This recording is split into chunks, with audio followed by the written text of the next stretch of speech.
ಪಾನಮತ್ತನಾಗಿ ಅಂದರೆ ಚೆನ್ನಾಗಿ ಮದ್ಯ ಸೇವಿಸಿ 9 ಜನರ ಪ್ರಾಣವನ್ನು ತೆಗೆದುಹಾಕಿದ್ನ ಟ್ರಕ್ ಡ್ರೈವರ್.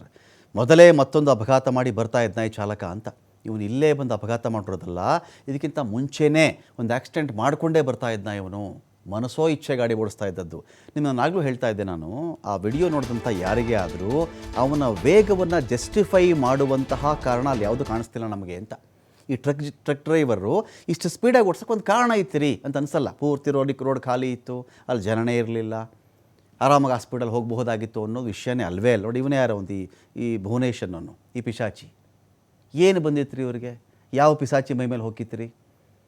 ಹೇಳಿದ್ನಲ್ಲ, ಅದು ಒಂದು ಮೇಲ್ನೋಟ ಗಮನಿಸಿದ್ರೇ ಕುಡಿದು ಗಾಡಿ ಓಡಿಸ್ತಿದ್ದ ಅಂತ ಅನಿಸುತ್ತೆ, ನಮಗೆ ಅನಿಸುತ್ತೆ. ಆಯ್ತಪ್ಪ, ಕುಡ್ದಿಲ್ಲ ಇವನು ಅಂತ ಅಂದ್ಕೊಂಡ್ರು ಕೂಡ ಆ ಒಂದು ವೇಗ ಇತ್ತಲ್ಲ, ಆ ವೇಗವನ್ನು ಜಸ್ಟಿಫೈ ಮಾಡುವಂಥ ಕಾರಣ ಅಲ್ಲಿ ಕಾಣಿಸ್ತಾ ಇಲ್ಲ ನಮಗೆ. ಆ ವೇಗ ಇಷ್ಟು ವೇಗಕ್ಕೆ ಈ ಕಾರಣ ಇತ್ತಪ್ಪ, ಇಲ್ಲಿ ನಾನು ಆರಾಮಾಗಿ ರೋಡ್ ಖಾಲಿ ಇತ್ತು, ಆರಾಮಾಗಿ ಓಡಿಸ್ಕೊಂಡು ಬರ್ತಿದ್ದ, 60ರಲ್ಲೋ 70ರಲ್ಲೋ ಇದ್ದ ಅಂತ ಹೇಳಬಹುದಾಗಿತ್ತೇನೋ. ಆ ಥರದ್ದು ಏನೂ ಇಲ್ಲ ಅಲ್ಲಿ. ಜೋರಾಗಿ ಅಲ್ಲೊಂದು ಪ್ರೊಸೆಷನ್ ಹೋಗ್ತಾ ಇದೆ, ಗಣೇಶನ ಮೆರವಣಿಗೆ ಹೋಗ್ತಾ ಇದೆ ಅಲ್ಲಿ.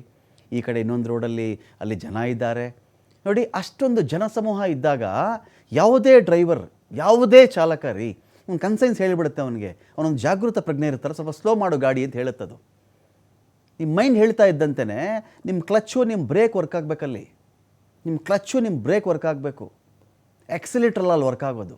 ನೋ, ಎಕ್ಸಿಲೇಟ್ರ್ ಆ್ಯಂಡ್ ಗೇರ್ ಚೇಂಜ್ ಮಾಡೋದಲ್ಲ ವರ್ಕ್ ಆಗೋದು. ಅವಾಗ ನಿಮ್ಮ ಕ್ಲಚ್ ಮತ್ತು ನಿಮ್ಮ ಗಾಡಿಯ ಕ್ಲಚ್ ಮತ್ತು ಗಾಡಿಯ ಬ್ರೇಕ್ ವರ್ಕ್ ಮಾಡಬೇಕಾ ಸಂದರ್ಭದಲ್ಲಿ ಎಕ್ಸಿಲೇಟ್ರ್ ಮೇಲಿಂದ ಕಾಲು ಆಚೆ ಬಂದುಬಿಡ್ಬೇಕು. ಅವಾಗ ಕ್ಲಚ್ ಮೇಲೆ ಕಾಲು ಹೋಗಿ ಬ್ರೇಕ್ ಪ್ಯಾಡನ್ನು ಪ್ರೆಸ್ ಮಾಡಬೇಕದು. ಇದು ಕನ್ಸೈನ್ಸ್ ರೀ ಡ್ರೈವಿಂಗ್ದು. ಬಹಳ ಫೇಮಸ್ ಆಗಿರ್ತಕ್ಕಂಥವ್ರು ಹೇಳ್ತಾರೆ, RTO ತಜ್ಞರು ಒಂದು ಅದ್ಭುತವಾದಂಥ ಒಂದು ಮಾತು ಹೇಳ್ತಾರೆ, ಮನುಷ್ಯ ಗಾಡಿ ಎಷ್ಟು ಸ್ಪೀಡಲ್ಲಿ ಓಡಿಸ್ಬೇಕಪ್ಪ ಅಂತ. ಕೆಲವರು 100, 180, 120, 80 ಎಲ್ಲ ಮಾತಾಡ್ತಾರಲ್ಲ, ಹಾಗಲ್ಲ. ಎಲ್ಲಿಯವರೆಗೆ ಒಂದು ಮಷೀನ್ ನಿನ್ನ ಕಂಟ್ರೋಲ್ ಇರುತ್ತಲ್ಲ, ನಿನ್ನ ಕಂಟ್ರೋಲಲ್ಲಿ ಮಷಿನ್ ಇದೆ, ಇನ್ನುವಷ್ಟು ಬೇಗ ನೀನು ಹೋಗಬಹುದು ಅಂತ. ಬಹಳ ಸರಳವಾಗಿದೆ ಅದು. ಈ ಗಾಡಿನ ನಾನು ಕಂಟ್ರೋಲ್ ಮಾಡಬಲ್ಲೆ. ಸಡನ್ನಾಗಿ ಒಂದು ನಾಯಿ ಅಡ್ಡ ಬಂತು, ಮನುಷ್ಯ ಅಡ್ಡ ಬಂದ, ಒಂದು ಗಾಡಿ ಅಡ್ಡ ಬಂತು, ಐ ಕ್ಯಾನ್ ಕಂಟ್ರೋಲ್ ಅಂತ ಇರುತ್ತಲ್ಲ, ನಿನಗೊಂದು ಕಾನ್ಫಿಡೆನ್ಸ್ ಇರುತ್ತಲ್ಲ, ಅಷ್ಟು ಸ್ಪೀಡಲ್ಲಿ ನೀನು ಹೋಗಬಹುದು ಅಂತ. RTO ತಜ್ಞರು ಹೇಳೋ ಮಾತಿದು. ಮಷಿನ್ ನಿನ್ನ ಕಂಟ್ರೋಲ್ ಇಟ್ಕೊಳ್ಬೇಕಪ್ಪ. ಮಷಿನ್ ಕಂಟ್ರೋಲ್ ನೀನು ಹೋದರೆ ಮುಗೀತು ಕತೆ. ನೀನು ಹೆಂಗೆ ಬೇಕಾದ್ರೂ ಆಡಿಸ್ಬಿಡುತ್ತೆ ಅದು. ನಿನ್ನ ಕೆಪಾಸಿಟಿ 40 ಕಿಲೋಮೀಟರ್ ಅಷ್ಟರಲ್ಲಿ ಓಡಿಸು. ನೀನು 60 ನೀನು ಕಂಟ್ರೋಲ್ ಮಾಡ್ತೀಯ ಅಂತ ಇದೆಯಾ ನಿನಗೆ? ಮಾಡಿಸು. ನಿನ್ನ ಡಿಸ್ಕ್ ಬ್ರೇಕ್ಗಳ ಬಗ್ಗೆ ನಂಬಿಕೆ ಇದೆಯಾ ನಿನಗೆ? ಓಕೆ. ಗಾಡಿ ಬ್ರೇಕ್ ಹಾಕಿಬಿಡ್ತೀನಿ ನಿಂತು ಬಿಡುತ್ತೆ ಅನ್ನೋದಲ್ಲ, ಬ್ರೇಕ್ ಹಾಕಿದ ಮೇಲೆ ಗಾಡಿ ಹೇಗೆ ನಿಲ್ಲುತ್ತೆ ಅದು ಇಂಪಾರ್ಟೆಂಟು. ಸ್ಕಿಡ್ ಆಗಿಬಿಡೋದು, ವಾಲೋದು, ಪಲ್ಟಿ ಹೊಡಿಯೋದಾದರೆ ಅದನ್ನು ಕಂಟ್ರೋಲ್ ಅಂತ ಅನ್ನಲ್ಲ. ಅದು ಯಾರು ಬೇಕಾದ್ರೂ ಮಾಡ್ತಾರಲ್ಲ. ಸ್ಕಿಡ್ ಬ್ರೇಕ್ ಪ್ಯಾಡ್ ಒತ್ತ ತಕ್ಷಣ ಗಾಡಿ ಸ್ಕಿಡ್ ಆಗಿಬಿಡುತ್ತೆ, ಪಲ್ಟಿ ಹೊಡೆದು ಬಿಡುತ್ತೆ, ಬಿದ್ದೋಗ್ಬಿಡುತ್ತೆ, ಜಾರು ಬಿದ್ದೋಗ್ಬಿಡುತ್ತೆ ಅಂದರೆ ಯಾರು ಬೇಕಾದ್ರೂ ಮಾಡ್ತಾರೆ. ಇವನು ನೋಡಿ, ಇದು ಏನಾದರೂ ಕಾರಣ ಇದೆಯೇನ್ರಿ ಈ ಥರ ಇಷ್ಟು ಸ್ಪೀಡಲ್ಲಿ ಬರೋಕ್ಕೆ? ಅದಕ್ಕೆ ಹೇಳ್ತಿರೋದೇನೆಂದರೆ, ಇವನು ಆಲ್ರೆಡಿ ಅದು ಆಕ್ಸಿಡೆಂಟ್ ಮಾಡ್ಕೊಂಡು ಬರ್ತಿದ್ದ, ಅವನಿಗೆ ಅದು ಏನಾಗಿದೆ ಅನ್ನೋ ಪ್ರಜ್ಞೆ ಕೂಡ ಇಲ್ಲ. ಈಗ ಸ್ವಲ್ಪ ಲೇಟಾಗಿ ಪ್ರಜ್ಞೆ ಬಂದಿರುತ್ತೆ, ರಾತ್ರಿಯಲ್ಲಿ ಆಗಿರೋದು. ನಶೆ ಇಳಿದಿದ್ದರೆ ಈಗ ಗೊತ್ತಾಗಿರುತ್ತೆ ನೆಂಥ ದುರಂತ ಮಾಡ್ದ ಅಂತ. ನೋಡಿ, ಇವನು ಅದು ನೈಟು ಎಲ್ಲೋ ಊಟ ಮಾಡ್ಕೊಂಡಿದ್ನೋ, ಚೆನ್ನಾಗಿ ಕುಡಿದಿದ್ನೋ, ಊಟ ಮಾಡಿ ಕುಡ್ಕೊಂಡಿದ್ನೋ, ಎಲ್ಲೋ ಹೋಗ್ಬೇಕು ಅವನು, ಹೋಗ್ತಾ ಇದ್ದ, ಈ ಥರದ ಅಪಘಾತ ಮಾಡಿದ್ನ ಅಂತ. ಅವನು ಕುಡಿಯದೇ ಇದ್ದರೂ ಮೈ ಮೇಲೆ ಪ್ರಜ್ಞೆ ಇದ್ದವ್ರು ಈ ಥರ ಗಾಡಿ ಓಡಿಸಲ್ಲ. ಸ್ಥಳೀಯರ ಆರೋಪವನ್ನು ಮಾಡ್ತಾ ಇದ್ದಾರೆ. ಇವನು ಇಲ್ಲಿ ಬಂದು ಆಕ್ಸಿಡೆಂಟ್ ಮಾಡಿರೋದಲ್ಲ, ಇವನು ಇದೇ ಥರ ಹಿಟ್ ಆ್ಯಂಡ್ ರನ್ ಮಾಡಿಕೊಂಡೇ ಬಂದಿದ್ದಾನೆ. ಇವನು ಮೊದಲೇ ಒಂದು ಅಪಘಾತ ಮಾಡ್ಕೊಂಡು ಬರ್ತಾ ಇದ್ದ. ಇವನು ಹಾಸನದ ಇಂಡಸ್ಟ್ರಿಯಲ್ ಏರಿಯಾದಲ್ಲಿ ಅಪಘಾತ ಮಾಡಿದ್ದ. ಇವನು ಓವರ್ ಸ್ಪೀಡಲ್ಲಿ ಇದ್ದದ್ದು ನಾನಾಗಲೇ ಹೇಳ್ತಾ ಇದ್ದೆ. ಯಾವುದು ಓವರ್ ಸ್ಪೀಡು? ಯಾವ ಸ್ಪೀಡ್ ಚಾಲಕನ ನಿಯಂತ್ರಣದಲ್ಲಿ ಇರಲ್ವೋ ಆ ಸ್ಪೀಡಲ್ಲಿ ಚಾಲಕ ಒಂದು ಗಾಡಿಯನ್ನು, ವಾಹನವನ್ನು ನಿಲ್ಸೋಕ್ಕಾಗಲ್ವೋ, ಹಿಡಿದು ನಿಲ್ಸೋಕ್ಕಾಗಲ್ವೋ, ಅದೇ ಓವರ್ ಸ್ಪೀಡು.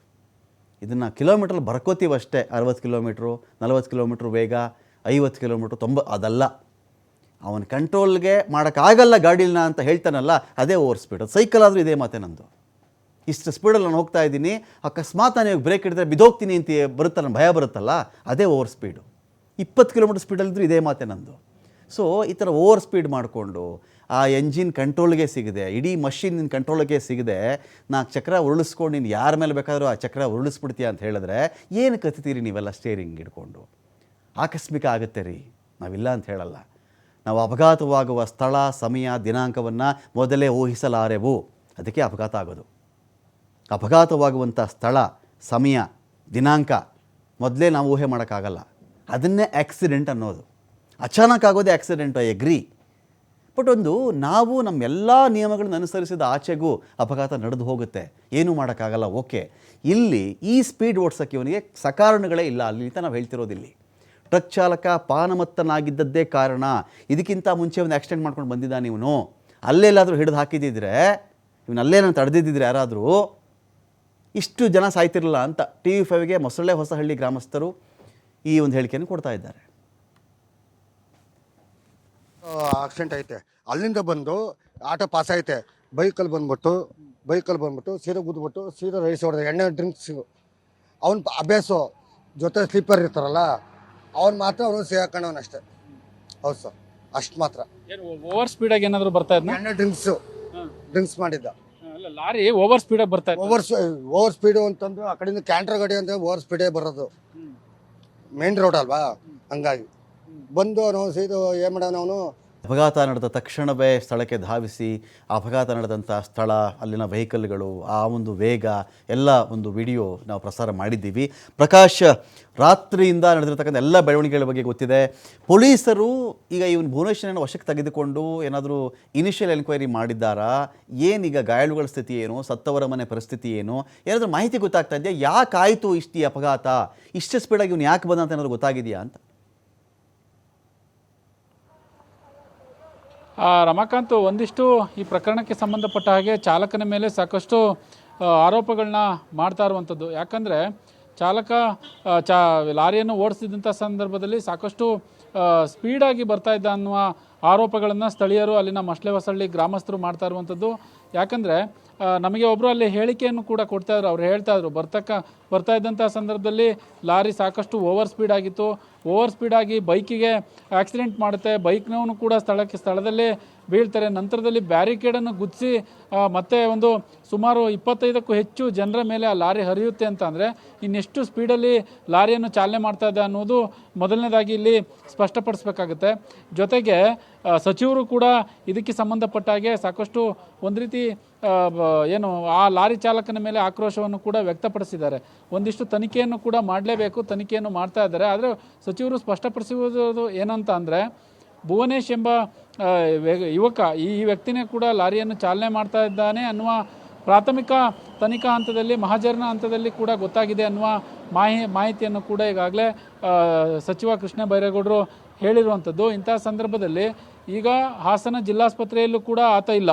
ಒಂದು ಬೆಳಿಗ್ಗೆಯಿಂದ ಹೇಳ್ತಾ ಇದ್ರು, ಹಾಸನ ಜಿಲ್ಲಾಸ್ಪತ್ರೆಯಲ್ಲಿ ಆತನನ್ನು ಚಿಕಿತ್ಸೆಗಾಗಿ ಸೇರಿಸಲಾಗಿತ್ತು, ಚಿಕಿತ್ಸೆ ಪಡಿತಾ ಇದ್ದಾನೆ ಅನ್ನುವ ಮಾಹಿತಿ ಹೇಳ್ತಾ ಇದ್ರು. ಆದರೆ ಹಾಸನ ಜಿಲ್ಲಾಸ್ಪತ್ರೆಯಲ್ಲಿ ಭುವನೇಶ್ ಎಂಬುವ ವ್ಯಕ್ತಿ ಇಲ್ಲಿ ಚಿಕಿತ್ಸೆಯನ್ನು ಪಡೀತಾ ಇಲ್ಲ ಅನ್ನುವ ಮಾಹಿತಿ TV5ಗೆ ಲಭ್ಯವಾಗಿರ್ತಕ್ಕಂಥದ್ದು. ಹಾಗಾದರೆ ಚಾಲಕ ಎಲ್ಲಿ ಹೋದ, ಎಲ್ಲಿ ಚಿಕಿತ್ಸೆ ಪಡೀತಿದ್ದಾರೆ, ಅಕಸ್ಮಾತ್ ಏನಾದರೂ ಪೊಲೀಸರು ತನಿಖೆಯನ್ನು ಕೂಡ ನಡೆಸ್ತಾ ಇದ್ದಾನೆ? ಯಾಕಂದರೆ ಇದು ಘೋರ ದುರಂತ. ಸಾಕಷ್ಟು ಈಗಾಗಲೇ 9 ಜನ ಸಾವನ್ನಪ್ಪಿರುವಂಥದ್ದು. ಅದರಲ್ಲೂ 5 ಜನ ವಿದ್ಯಾರ್ಥಿಗಳು, 3 ಜನ ಇಂಜಿನಿಯರಿಂಗ್ ವಿದ್ಯಾರ್ಥಿಗಳು, 2 ಜನ PUC ಓದ್ತಿದ್ದಂತಹ ಸ್ಟೂಡೆಂಟ್ಗಳು, ಹೀಗೆ 9 ಜನ ಸಾವನ್ನಪ್ಪಿದ್ದಾರೆ. ಇಂಥ ಸಂದರ್ಭದಲ್ಲಿ ಇದೊಂದು ಘೋರ ದುರಂತ ಅಂತಲೇ ಹೇಳ್ಬೋದು. ಗೊರೂರು ಠಾಣೆಯಲ್ಲಿ ಈತನ ಬಗ್ಗೆ ಪ್ರಕರಣ ದಾಖಲಾಗಿದೆ. ಒಂದಿಷ್ಟು ಅಂದರೆ ಈತನು ಕೂಡ ಹೊಳೆನರಸೀಪುರ ತಾಲೂಕಿನವನು ಅನ್ನುವ ಸದ್ಯದ ಮಾಹಿತಿ ಇರುವಂಥದ್ದು. ಅದು ತನಿಖೆ ವೇಳೆ ಗೊತ್ತಾಗುತ್ತೆ. ಪೊಲೀಸರು ಇದಕ್ಕೆ ಸಂಬಂಧಪಟ್ಟ ಹಾಗೆ ಯಾವುದೇ ಸ್ಪಷ್ಟತೆಯನ್ನು ಕೂಡ ಕೊಟ್ಟಿಲ್ಲ. ಯಾಕಂತಂದರೆ ತನಿಖಾ ಹಂತದಲ್ಲಿ ಇರ್ತಕ್ಕಂಥ ಸಂದರ್ಭದಲ್ಲಿ ಪೊಲೀಸರು ಇದನ್ನು ಹೇಳಲಿಕ್ಕೆ ಬರೋದಿಲ್ಲ. ಹಾಗಾಗಿ ಸಚಿವರು ಒಂದು ಹಿಂಟ್ ಕೂಡ ಕೊಟ್ಟಿರುವಂಥದ್ದು. ಈತನ ಮೇಲೆ ಒಂದಿಷ್ಟು ಸ್ಥಳೀಯರು ಆರೋಪ ಮಾಡ್ತಾ ಇದ್ದಾರೆ. ಅಲ್ಲಿನ CCTV ಏನಿದೆ ಅಂದರೆ ಮೊಬೈಲ್ ದೃಶ್ಯಾವಳಿಗಳು, ಜೊತೆಗೆ ಏನು ಆ ಬಿಲ್ಡಿಂಗ್ ಮೇಲೆ ತೆಗೆದಿರುವಂತಹ ವಿಡಿಯೋಗಳು, ಇವೆಲ್ಲವನ್ನು ಕೂಡ ಪರಿಶೀಲನೆ ಮಾಡ್ತಾ ಇದ್ದೀವಿ. ಸ್ಥಳೀಯರು ಕುಡಿದಿದ್ದ ಅನ್ನುವ ಆರೋಪವನ್ನು ಮಾಡ್ತಾ ಇದ್ದಾರೆ. ಅದನ್ನು ನಾವು ತನಿಖೆ ಮಾಡ್ತಾ ಇದ್ದೀವಿ. ಬಟ್ ತನಿಖಾ ಹಂತದಲ್ಲಿ ಇರ್ತಕ್ಕಂಥ ಸಂದರ್ಭದಲ್ಲಿ ಸದ್ಯಕ್ಕೆ ಏನು ಹೇಳಲಿಕ್ಕಾಗೋದಿಲ್ಲ. ಈ ದುರಂತ ನಡಿಬಾರ್ದಾಗಿತ್ತು, ಇದು ನಡೆದಿದೆ ಅನ್ನುವ ಒಂದು ರೀತಿ ಬೇಸರವನ್ನು ಕೂಡ ವ್ಯಕ್ತಪಡಿಸ್ತಾರೆ ಸಚಿವ ಕೃಷ್ಣ ಬೈರೇಗೌಡ. ಅದಾದಮೇಲೆ ಗಾಯಾಳುಗಳನ್ನು ವಿಚಾರಣೆ ಮಾಡ್ತಾರೆ.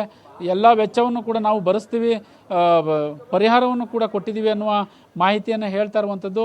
ಅದಾದ ಮೇಲೆ ವಿಪಕ್ಷ ನಾಯಕ ಆರ್ ಅಶೋಕ್ ಈಗಾಗಲೇ ಭೇಟಿ ಕೊಟ್ಟು ಒಂದಿಷ್ಟು ಕುಟುಂಬಸ್ಥರಿಗೆ ಸಾಂತ್ವನ ಹೇಳಿದ್ದಾರೆ. ಪರಿಹಾರ ಸಾಲದು, ಮತ್ತಷ್ಟು ಪರಿಹಾರವನ್ನು ಕೊಡಲಿಕ್ಕೆ ನಾನು ಜಿಲ್ಲಾಧಿಕಾರಿಗಳು ಸರ್ಕಾರಕ್ಕೆ ಒತ್ತಾಯ ಮಾಡ್ತೀನಿ ಅನ್ನುವ ಮಾಹಿತಿಯನ್ನು ಸ್ವತಃ ವಿಪಕ್ಷ ನಾಯಕ ಆರ್ ಅಶೋಕ್ ಕೂಡ ಹೇಳಿದ್ದಾರೆ. ಅದಾದ ನಂತರ ಮಾಜಿ ಪ್ರಧಾನಿ ಎಚ್ ಡಿ ದೇವೇಗೌಡರು ಇಲ್ಲಿಗೆ ಬರ್ತಾರೆ, ಸುದ್ದಿಗೋಷ್ಠಿಯನ್ನು ನಡೆಸ್ತಾರೆ. ಜೊತೆಗೆ ಅವ್ರಿಗೂ ಕೂಡ ಹಾಸನದಿಂದ ಒಂದಿಷ್ಟು ಹಿಂಟ್ಗಳು ಅಂದರೆ ಒಂದಿಷ್ಟು ವಿಚಾರಗಳು ಹೋಗಿದೆ ಮಾಜಿ ಪ್ರಧಾನಿ ಎಚ್ ಡಿ ದೇವೇಗೌಡರಿಗೆ ಅನ್ನೋದು ಈಗ ಸದ್ಯದ ಮಟ್ಟಿಗೆ ಗೊತ್ತಾಗಿರ್ತಕ್ಕಂತಹ ವಿಚಾರ. ಒಂದು ಆರೋಪ ಏನಂತ ಅಂದರೆ ಮಾಜಿ ಸಚಿವ ಎಚ್ ಡಿ ರೇವಣ್ಣ ನಿನ್ನೆಯಿಂದಲೂ ಕೂಡ ಪೊಲೀಸರವರ ನಿರ್ಲಕ್ಷ್ಯ ಇದರಲ್ಲಿ ಎದ್ದು ಕಾಣಿಸ್ತಾ ಇತ್ತ ಅನ್ನುವ ಆರೋಪವನ್ನು ಸದ್ಯಕ್ಕೆ ಮಾಡ್ತಾ ಇದ್ರು. ಜೊತೆಗೆ ಅದು ಹೇಳಲಿಕ್ಕಾಗೋದಿಲ್ಲ. ಅಲ್ಲಿ ಸ್ಥಳೀಯರು ಹೇಳ್ತಾ ಇದ್ರು, ಪೊಲೀಸರು ಸಾಕಷ್ಟು ಗೊರೂರು ಪೊಲೀಸ್ ಠಾಣೆಯಿಂದ ಪೊಲೀಸ್ ಸಿಬ್ಬಂದಿಗಳು ಕೂಡ ಇದ್ದರು. ನಾವು ಕೂಡ ಒಂದು ಸುದ್ದಿ ಅಂದರೆ ಆ ದೃಶ್ಯದಲ್ಲಿ ನೋಡ್ತಾ ಇದ್ದೋ, ಜಸ್ಟ್ ಮಿಸ್ ಆಗಿರುವಂಥದ್ದು. ಗೊರೂರು PSI ಏನಿದ್ದಾರೆ ಅವರು ಕೂಡ ಏನಾದರೂ ಹೆಚ್ಚು ಕಡಿಮೆ ಆಗಿದ್ರೆ ಅವರ ಪ್ರಾಣವೂ ಕೂಡ ಹಾರಿ ಹೋಗ್ತಾ ಇತ್ತು ಅನ್ನುವ ಮಾಹಿತಿಯನ್ನು ಸ್ವತಃ PSI ಇವರು ಧನರಾಜ್ ಏನಿದ್ದಾರೆ ಅವರು ನಮಗೆ TV5ಗೆ ಹೇಳಿರುವಂಥದ್ದು. ಇವೆಲ್ಲವನ್ನೂ ಗಮನಿಸಿದಂಥ ಸಂದರ್ಭ ಯಾರ್ದು ತಪ್ಪು ಯಾರ್ದು ಸರಿ, ಹಾಗಾಗಿ ಈಗ ಸದ್ಯಕ್ಕೆ ನಾವೇನನ್ನು ಹೇಳೋಕ್ಕಾಗೋದಿಲ್ಲ. ಬಟ್ ಲಾರಿ ಚಾಲಕನನ್ನ ವಿಚಾರಣೆ ವೇಳೆ ತನಿಖೆ ವೇಳೆ ಬಾಯ್ಬಿಟ್ಟ ನಂತರ ಇದು ಸತ್ಯಾಸತ್ಯತೆ ಹೊರಗಡೆ ಬರುತ್ತೆ ಅನ್ನುವ ಮಾಹಿತಿ